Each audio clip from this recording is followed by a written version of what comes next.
আসসালামু আলাইকুম, আশা করি সবাই ভালো আছেন। তো আমি আপনাদেরকে আজকে একটা প্রবলেমের সলিউশন নিয়ে হাজির হয়ে গেলাম।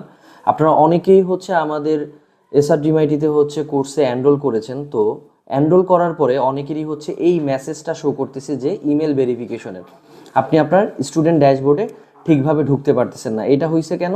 কারণ আপনি যখন সাইন আপ করেছিলেন আপনার ইমেলটা ভেরিফাই করা হয় নাই, এই কারণে এই মেসেজটা আপনাদের শো করতেছে। তো এই জন্য এইটা থেকে আপনি কিভাবে এটার সলিউশন করবেন, এইটা আপনি যখন এই মেসেজটা দেখবেন, এইখানে যে রিসেন্ট ভেরিফিকেশন লিঙ্কটা আছে, এইখানে আপনি যখন ক্লিক করবেন, ক্লিক করার পরে আপনার যে ইমেলটা, এই ইমেলটাতে একটা ভেরিফিকেশন লিঙ্ক যাবে।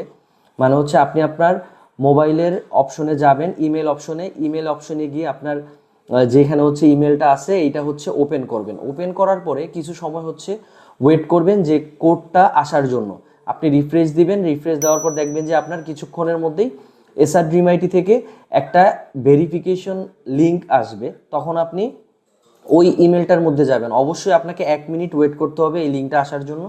যখন আসবে আপনি ওই ইমেলে ঢুকবেন, ঢুকার পরে দেখবেন যে এখানে লেখা আছে ভেরিফাই ইমেল অ্যাড্রেস, একটা বাটনের মতন দেওয়া আছে। এই যে বাটনটা, এই বাটনটাতে আপনি প্রথমেই ক্লিক করবেন যে ভেরিফাই ইমেল অ্যাড্রেস। যখন আপনি ভেরিফাই ইমেল অ্যাড্রেসে ক্লিক করবেন তখন আপনার যে স্টুডেন্ট ড্যাশবোর্ডটা অটোমেটিক ভেরিফাই হয়ে যাবে। তখন আপনি আপনার যেই স্টুডেন্ট ড্যাশবোর্ডটা এটা আপনি আবার ইউজ করতে পারবেন।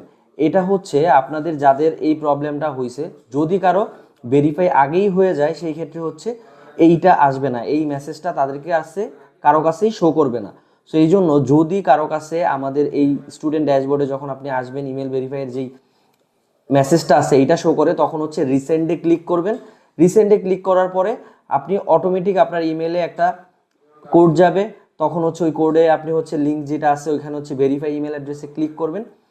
তাহলে আপনি অটোমেটিক আপনার যেই ইমেল অ্যাড্রেসটা আছে স্টুডেন্ট ড্যাশবোর্ডে সাইন আপ কৃত সেটা ভেরিফাই হয়ে যাবে। তারপর আপনি স্টুডেন্ট ড্যাশবোর্ডটা অটোমেটিক ইউজ করতে পারবেন। আশা করি সবাই বুঝতে পারছেন। ধন্যবাদ সবাইকে। আসসালামু আলাইকুম।